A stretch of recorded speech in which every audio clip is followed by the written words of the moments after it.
नमस्कार, मैं रवीश कुमार। आज के वीडियो में एक चक्र बनता है। फिल्म, सरकार, सेना, जवान, किसान, मीडिया, लद्दाख और मणिपुर का। ऐसा लगता है कि सारी बातें गोल गोल एक कटोरे में घूमती चली जा रही हैं। अब देखिए, शाहरुख खान की एक फिल्म आई है जवान। इस फिल्म का जवान आप जनता से कुछ और कह रहा है। अखबार में खबर छपी है कि जो सेना के जवान हैं उन्हें छुट्टियों के दौरान कुछ और ही करना होगा। मणिपुर में राज्य सरकार कैबिनेट की बैठक में असम राइफल्स की निंदा करती है। मीडिया इस कहानी में कैसे प्रवेश करता है और चुपके से बिना आवाज किए निकल जाता है, यह भी देखते चलिए। एडिटर्स गिल्ड ऑफ इंडिया ने सुप्रीम कोर्ट से कहा है कि उनकी टीम अपनी मर्जी से नहीं बल्कि सेना के आग्रह पर मणिपुर गई थी। वहां एक तरफा रिपोर्टिंग हो रही थी और सेना चाहती थी कि गिल्ड की टीम एक रिपोर्ट तैयार करे जिससे वहां की मीडिया की सच्चाई सामने आए। भारत में मीडिया की सच्चाई भारत के लोगों को भी अब मालूम है और दूसरे देश के लोगों को भी मालूम है। अमेरिका के राष्ट्रपति जो बाइडेन भारत में प्रेस कॉन्फ्रेंस नहीं कर पाते हैं, वियतनाम जाकर आराम से प्रेस कॉन्फ्रेंस करते हैं और ट्विटर पर लाइव कर देते हैं। आज हम एक नया तरीका अपना रहे हैं। यह ना तो पूरी तरह से वीडियो है, ना पॉडकास्ट है। हम इसका मिश्रित रूप अपना रहे हैं।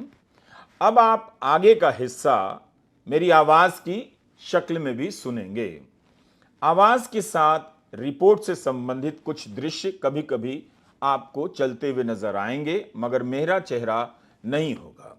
यह हम इसलिए कर रहे हैं ताकि यात्राओं के दौरान भी रिपोर्ट बनाने का सिलसिला जारी रह सके। ये एक प्रयोग है, उम्मीद है इसे आप स्वीकार करेंगे। आप देख रहे हैं रवीश कुमार ऑफिशियल। बहुत दिनों से कहा नहीं, लेकिन आप ज्वाइन करना ना भूलें। ज्वाइन जरूर कीजिए, आपकी मदद से हमें सहारा मिलता है। अब आते हैं आज की रिपोर्ट पर। 5 घंटे चलने वाली मस्कीटो कॉइल को लेकर कितने सवाल करते हो, लेकिन 5 साल अपनी सरकार चुनते वक्त एक सवाल नहीं करते हो, कुछ नहीं पूछते। अपने इन संवादों के कारण शाहरुख खान की फिल्म जवानों के राजनीतिक इस्तेमाल के दौर में पहले जवान को जनता बनाती है, फिर वह जवान जनता से जनता बनने के लिए कह रहा है। शाहरुख खान की फिल्म सुपरहिट हो गई है। यह फिल्म जनता को जवान बना रही है या जवान को जनता, इस पर बहस चल रही है, मगर मैंने अभी तक फिल्म नहीं देखी। हो सकता है कि लोग कैमोफ्लॉज प्रिंट का कपड़ा सिलवाने लग जाएं और जवान बनकर सरकार से पूछने निकल जाएं। अब संयोग देखिए, इससे पहले कि जनता सेना की वर्दी की तरह दिखने वाले कैमोफ्लॉज प्रिंट में नजर आने लगे, संसद के भीतर नजर आने वाले मार्शलों के लिए ऐसा ही कुछ यूनिफॉर्म आने जा रहा है। हिंदू बिजनेस लाइन के दलीप सिंह ने पिछले हफ्ते अपनी रिपोर्ट में बताया है कि संसद के सुरक्षा कर्मियों के लिए सेना के कैमोफ्लॉज प्रिंट में यूनिफॉर्म बनाई जाएगी। अभी तक पार्लियामेंट सिक्योरिटी सर्विस नीले रंग की सफारी सूट में नजर आती थी। किसान आंदोलन के समय गोदी मीडिया ने किसानों को आतंकवादी कह दिया। आज किसान आंदोलन के नेता शाहरुख खान की फिल्म जवान की तारीफ कर रहे हैं क्योंकि किसानों की बात इस फिल्म में उठाई गई है। मीडिया ने आपको कहां पहुंचा दिया है? आप कितनी कम उम्मीदें करने लगे हैं मीडिया से कि एक फिल्म में 2 पंक्तियों का जिक्र सुनकर आपको राहत महसूस होती है। इस फिल्म की धुआंधार चर्चा के बीच जवानों को लेकर मीडिया में आई अब इन खबरों को जरा पलटिए। कई अखबारों ने इस रिपोर्ट को छापा है कि जवान जब छुट्टी पर जाएंगे तो उन्हें स्कूलों में चर्चा करनी होगी, टॉक देना होगा, बताना होगा कि देश का क्या मतलब है। उन्हें सर्व शिक्षा अभियान और स्वच्छता अभियान के बारे में लोगों को जागरूक करना चाहिए, ये आदेश में लिखा है। फिल्मी पर्दे का जवान सरकार से सवाल पूछ रहा है, असली जीवन का जवान सरकार की योजनाओं का प्रचार कर रहा है। मान लीजिए वह जवान स्कूल में प्रचार के लिए जाता है और उसे पता चलता है कि मास्टर जी खुद किसी योजना का प्रचार कैसे हो, इसे समझने के लिए जिलाधिकारी की बैठक में चले गए हैं। तब क्या यही जवान फिल्मी जवान की तरह सरकार से सवाल कर सकेगा कि बच्चों का भविष्य बर्बाद हो रहा है? फिल्मी जवान की तरह जनता के साथ साथ सरकार को जागरूक कर पाएगा? अब दूसरी मिसाल लीजिए।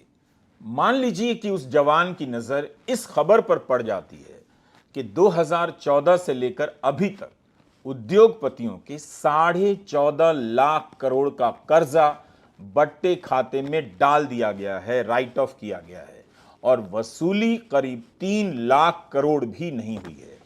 इस खबर को पढ़ने के बाद सेना के जवान को शाहरुख खान की फिल्म का संवाद याद आ जाता है और वो शाहरुख खान की आवाज में वो संवाद उसकी कानों में गूंजने लग जाता है।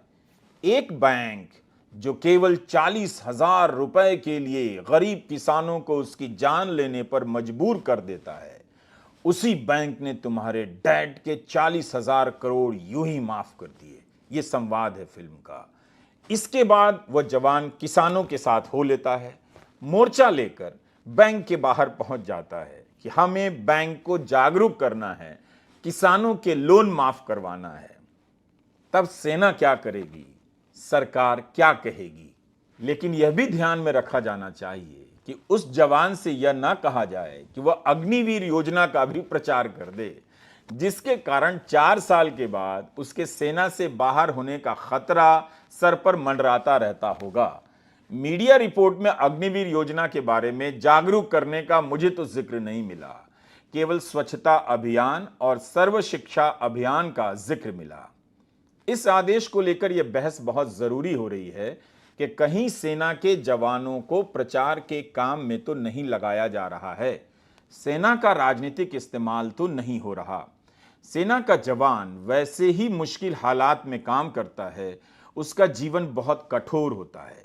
जरूरी नहीं कि सभी को इसकी वास्तविक जानकारी हो कि कोई योजना कागज पर कैसी है और जमीन पर कैसी है। जवान भी अब छुट्टी पर जाते समय सोचा करेंगे, छुट्टी पर जा रहे हैं या प्रचार पर। जब जवान ही प्रचार करने लग जाएंगे तो उसके गांव में राजनीतिक दल के कार्यकर्ता आचार डालेंगे, किसका प्रचार करेंगे? क्या हजारों कार्यकर्ताओं की फौज प्रचार का काम नहीं कर सकती? चंदे के हिसाब से ही सोचिए, इलेक्टोरल बॉन्ड के बाद बीजेपी को कई हजार करोड़ रुपए के चंदे मिले हैं। कौन देता है वो पैसा, उसका नाम तक पता नहीं चल सकता, क्योंकि कानून ही ऐसा बनाया गया है। बहरहाल वो पैसा तो प्रचार के लिए दिया जाता है और राजनीतिक दल अपनी सरकार की योजना का प्रचार भी करते हैं। जब सेना को राष्ट्र निर्माण के नाम पर इस काम में लगा दिया जाएगा, तब फिर बीजेपी प्रचार के लिए चंदा लेना भी बंद कर दे। ऐसा तो नहीं है कि स्वच्छता और सर्व शिक्षा अभियान ही महान उद्देश्य से प्रेरित है, इसमें राजनीति नहीं है। बाकी सभी योजनाओं का महत्व भी किसी से कम नहीं है और किसी में भी राजनीति खोजी जा सकती है। क्या पता जवान से कह दिया जाए कि आप फसल बीमा योजना का प्रचार करें, लोगों को जागरूक करें, जबकि उसके घर में, उसके गांव में इस योजना को लेकर 100 सवाल हैं।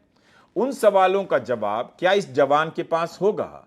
किसानों ने कह दिया कि हमें जागरूक करने की जरूरत नहीं, हम तो जब से ठगे गए हैं नींद नहीं आ रही।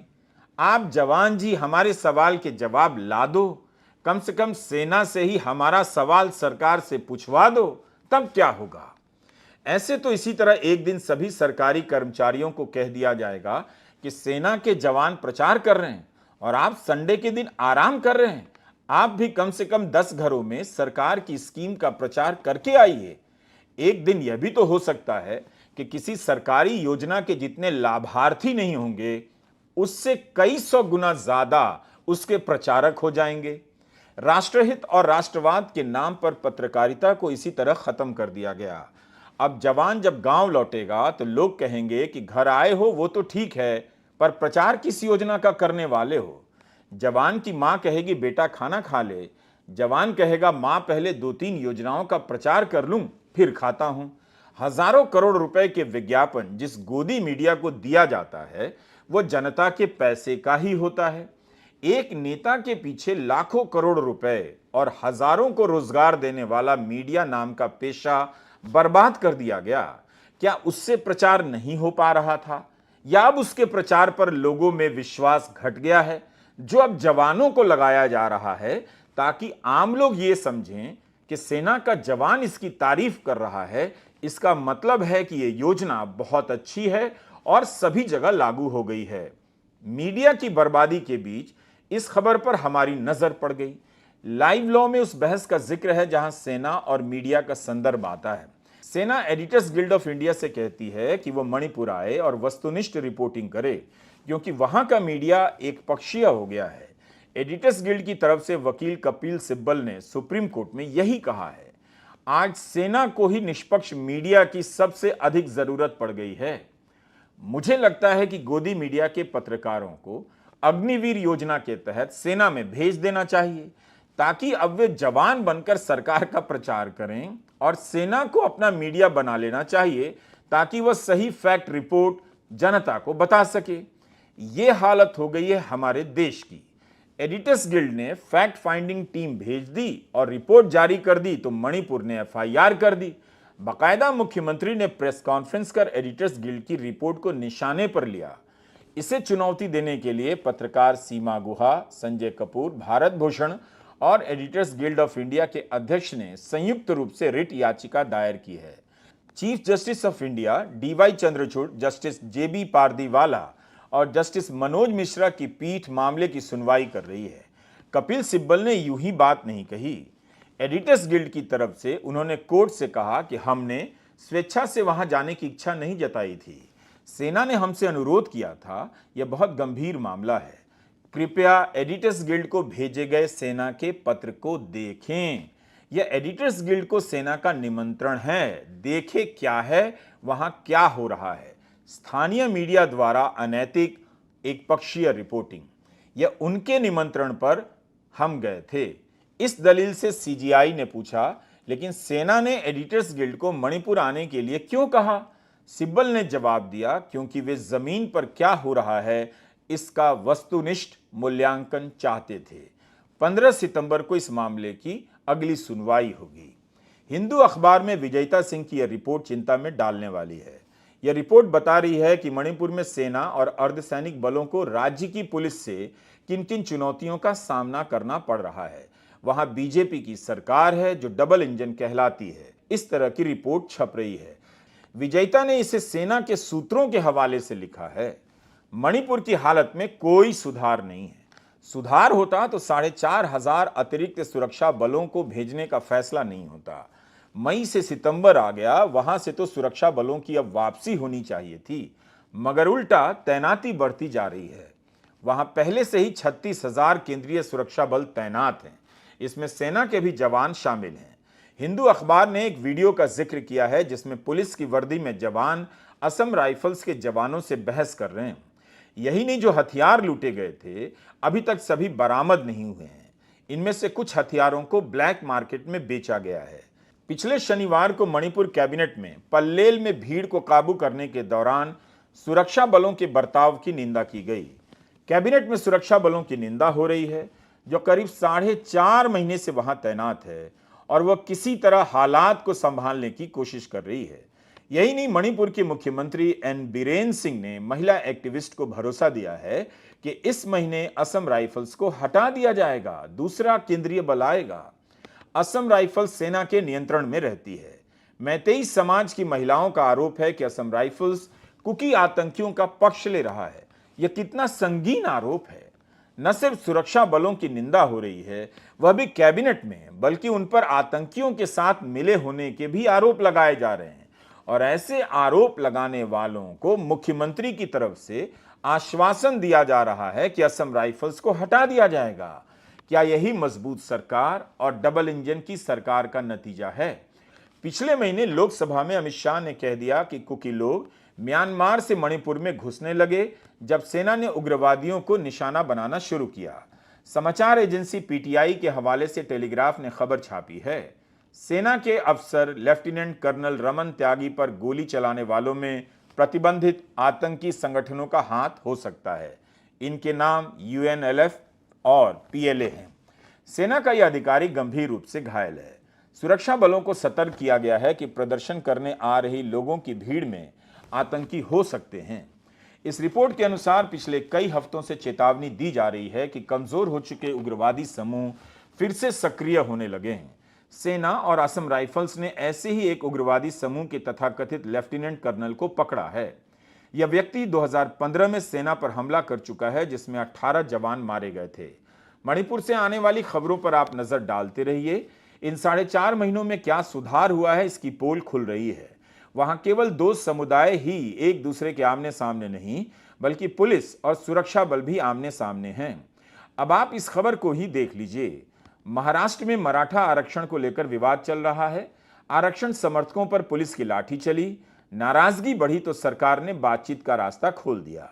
अब आरक्षण समर्थक संगठन दी ऑल इंडिया मराठा महासभा ने कहा है कि अगर उनकी बात नहीं मानी गई तो महाराष्ट्र में मणिपुर जैसे हालात हो जाएंगे। इस संगठन के नेता आरक्षण की मांग को लेकर भूख हड़ताल पर हैं। तो इस तरह से मणिपुर का उदाहरण देकर चेतावनी दी जाने लगी है। आपको याद दिला दें कि मणिपुर की हिंसा में भी आरक्षण की बड़ी भूमिका थी। हालत यह है कि राज्य सरकार ने आंदोलन के दौरान मराठा नेताओं के खिलाफ जितने भी केस हुए हैं वापस लेने का ऐलान कर दिया है। अगर पूर्वी लद्दाख में वास्तविक नियंत्रण रेखा के क्षेत्र में चीन ने अतिक्रमण नहीं किया है तो आप ही सरकार से पूछिए कि भारत और चीन के कमांडरों के बीच 19 दौर की बातचीत क्यों हुई। इतनी सी बात से आप समझ सकते हैं। मगर लद्दाख के उपराज्यपाल बीडी मिश्रा ने कहा है कि मैं राहुल गांधी पर टिप्पणी नहीं कर सकता, लेकिन चीन ने भारत की 1 इंच जमीन पर कब्जा नहीं किया है। तो इन जनाब से पूछना चाहिए कि अगर कब्जा नहीं किया है तो फिर चीन से क्यों 19 दौर की बातचीत हुई। यही नहीं, उत्तरी कमांड के लेफ्टिनेंट जनरल उपेंद्र द्विवेदी ने कह दिया कि लद्दाख में कोई तनाव नहीं है, सब वेरी नाइस है। उन्होंने कहा कि मैं जिस भी इलाके की रक्षा कर रहा हूं वो हमारा है और मैं किसी को भी भारतीय साइड में नहीं आने दूंगा। राहुल गांधी ने अपनी लद्दाख यात्रा के दौरान कहा था कि यहां पर लोग कह रहे हैं कि चीन ने जमीन पर कब्जा किया है। जहां पहले वे भेड़े चराने जा सकते थे अब नहीं जा सकते हैं। राहुल ने कहा कि पीएम ने विपक्ष की बैठक में कहा था कि लद्दाख का 1 इंच भी चीन ने नहीं लिया है, ये झूठ है। लेह के गांव त्रिशूल के काउंसलर हैं कोंचोक स्तानजेन। इन्होंने एएनआई द्वारा ट्वीट किए गए उपराज्यपाल के इस बयान के नीचे ट्वीट कर लिखा है कि हमने इंचों में नहीं किलोमीटरों में जमीन खोई है। बॉर्डर पर रहने के कारण हम ये बेहतर जानते हैं। कांग्रेस नेता मनीष तिवारी ने कहा है कि उपराज्यपाल बीडी मिश्रा को लद्दाख की एसपी नित्या दुर्गा पोटलूरी को चाय पर बुलाना चाहिए और इस बहादुर अफसर के उस पेपर के बारे में चर्चा करनी चाहिए जो उन्होंने डीजीपी आईजीपी की कॉन्फ्रेंस में पेश किया है। जनवरी महीने में उन्होंने अपने इस पेपर में साफ रूप से दर्शाया है कि भारतीय सुरक्षा बलों के पास से केवल लद्दाख में 65 में से 26 पेट्रोलिंग पॉइंट जा चुके हैं। मीडिया में मनीष तिवारी ने यह भी लिखा है कि उन्होंने इस बात की चर्चा लोकसभा में अविश्वास प्रस्ताव पर अपने भाषण में की थी। उसके बाद इस पेपर को हटा दिया गया। उन्होंने यह भी दावा किया है और कहा है कि सरकार के किसी ने भी उस पेपर के दावों को गलत नहीं ठहराया है। अब सवाल उठता है कि क्या इस तरह के बयानों से चीन का हौसला नहीं बढ़ेगा। चीन कहने लग जाएगा कि प्रधानमंत्री से लेकर उपराज्यपाल तक कह रहे हैं कि चीन ने भारत की जमीन पर कोई कब्जा नहीं किया है। तो इस तरह आपने देखा कि सेना, मीडिया, जवान, मणिपुर, लद्दाख और किसान का एक चक्र पूरा होता है। आपको गोल गोल घुमाया जा रहा है और प्रधानमंत्री अब भी मणिपुर नहीं जा रहे हैं, न जाने की बात कर रहे हैं। लेकिन अमेरिका का सेब अब आ सके आराम से, इसलिए आयात शुल्क घटा दिया गया है। इससे हिमाचल प्रदेश, कश्मीर और उत्तराखंड के सेब उत्पादक बहुत चिंतित हैं। उन्हें लगता है कि उनके सेब की मांग घट जाएगी, दाम नहीं मिलेगा और लागत की वसूली नहीं होगी और वे कर्जे के चक्र में फंसते चले जाएंगे। कश्मीर से सीपीएम के नेता एमवाई तारिगामी ने कहा है कि सेब पर आयात शुल्क 20% कम किया गया है। अमेरिका को खुश करने के चक्कर में भारत के सेब उत्पादकों का भविष्य अनिश्चित हो गया है। इसी साल अप्रैल महीने में सेब उत्पादकों ने दिल्ली में धरना भी दिया था कि सेब के आयात पर शुल्क बढ़े ताकि भारत के सेब उत्पादकों को संरक्षण मिल सके। मेजबान हो तो नरेंद्र मोदी जी जैसा। अमेरिका के राष्ट्रपति हिंदुस्तान आते हैं, अपने वॉशिंगटन एप्पल पर इंपोर्ट ड्यूटी 15%, मात्र 15% आ जाती है, घट जाती है और अपने किसानों के लिए वो बड़ा तोहफा लेके वापस चले जाते हैं। हमारे किसानों पर मोदी जी चाबुक चलाएंगे और अमेरिका के किसानों को बड़ा तोहफा देंगे। यह काम मोदी जी ही कर सकते हैं, वही है तो मुमकिन है। और असलियत यह भी है कि अमेरिका में सेब उगाने वाले बड़े कॉरपोरेशंस होते हैं, उनको सरकार बड़ी सब्सिडी देती है, उसको बीज पे सब्सिडी मिलती है, खाद पे मिलती है, कीटनाशक पे मिलती है। और हमारे यहां जो सेब उगाने का काम है वो मूलतः 3 राज्यों में होता है, जिनके ऊपर चाबुक चला रहे हैं मोदी जी, क्योंकि अमेरिका को खुश रखना है, जो बाइडेन से गलबैया करनी है, विश्वगुरु बनना है। मीडिया में जो बहस होनी चाहिए वो बहस नहीं है। G20 के लिए कितना खर्चा तय हुआ था और कितना खर्चा हुआ है, यही नहीं 3 दिनों की बंदी से दिल्ली में कारोबार का कितना नुकसान हुआ है। ब्लूमबर्ग ने लिखा है कि $120 मिलियन के बिजनेस का नुकसान हुआ है। मेहनत मजदूरी करने वाले तो किसी 20 में भी नहीं हैं, उन्हें हर बहस से बाहर कर दिया गया है। इंडियन एक्सप्रेस में मिहिर बसवाड़ा की यह खबर छपी है। एशिया कप फुटबॉल के लिए जब टीम का चयन होना था तब खिलाड़ियों की कुंडली ज्योतिष से दिखलाई गई। इसके लिए 12-15 लाख रुपए की फीस दी गई। मेरा अनुभव ऐसी खबरों का उल्टा होता है। सुनते ही लोग यह पता करने लग जाएंगे कि किस ज्योतिष ने खिलाड़ियों की कुंडली बनाई है, मार्केट में उसकी डिमांड बढ़ जाती है। ऐसी खबरों से लोगों को यह उम्मीद हो सकती है कि अब यूपीएससी में कुंडली देखकर, ज्योतिष से पूछकर आईएएस, आईपीएस और आईएफएस का चुनाव हो, देश के लिए बड़ा अच्छा होगा। यूनिवर्सिटी में प्रोफेसर के पदों पर उन्हीं को रखा जाए जिसे ज्योतिष ठीक माने, देश के लिए बड़ा अच्छा होगा। और अगर ज्योतिष मना कर दें तो विराट कोहली को भी क्रिकेट टीम से बाहर कर दिया जाए। तो क्या हम ज्योतिष को अपने सार्वजनिक जीवन के इस तरह के क्षेत्रों में भी प्रवेश कराने के लिए तैयार हो गए हैं? और ये सब हो रहा है हमारी आपकी नजरों के सामने। मोदी जी को ज्योतिष से दिखला लेना चाहिए कि उन्हें गोदी मीडिया के किस चैनल से ज्यादा नुकसान है और किस एंकर की चाटुकारिता से उनके वर्षों की मेहनत से बनाई गई छवि ध्वस्त होने का खतरा है। यह भी ज्योतिष से पूछ लें। और किसकी पतित पत्रकारिता से देश का नुकसान हो रहा है, यह भी उस ज्योतिष से पूछ लें। Do you get my point? नमस्कार, मैं रविश कुमार।